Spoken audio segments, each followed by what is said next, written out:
Hi, this is Lynn, and welcome to another Persuasion Byte, bite-sized tips on persuasion that you can use right away. When leading change at work, most of us default to what's called a command and control approach. We want to tell people what to do and then just have them go off and do it.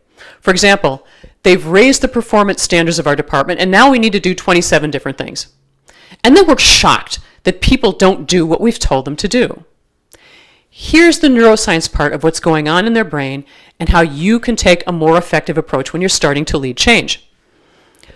First, what happens when people hear about change is that it excites a part in their human brain called the prefrontal cortex. This is where resistance lives, and it's also the logical and planning part.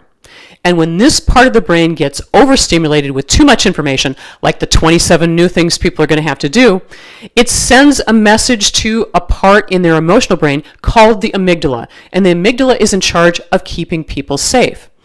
And what the amygdala reads is, now I'm afraid, I'm worried, I'm angry, and because it's overexcited, it shuts down 2/3 of your brain. And all you have left are fight, flight, or freeze. Chances are those are not three of the things you're asking people to do. The other mistake we make when we're offering this information about change to people is we tell them, you do these things now, and farther down, you'll be getting a raise.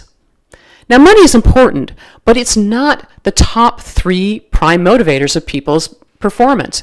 Those actually are a personal interest in their jobs, a great working relationship with colleagues and their boss, and a good working environment. So when we talk about money, we're really not talking about the things that motivate them. When you want to introduce change more effectively, here's what you do instead. You tell a vision story. You talk about why the change is happening. Because is a really important word in our brains. We want to know why something is going on. And then you talk about how their individual contributions, how these things are going to look, and then ultimately what will result from all of us working together, how we're going to create that better place to work, that more investment in your job, and that great working environment. There you have it. Skip carrot and stick and command and control, and use storytelling, which appeals to the emotional part of their brain, which is where they're making decisions anyway. Speak to the part that you want to move. And when you do this, you'll become the most persuasive person in the room. Thanks for watching.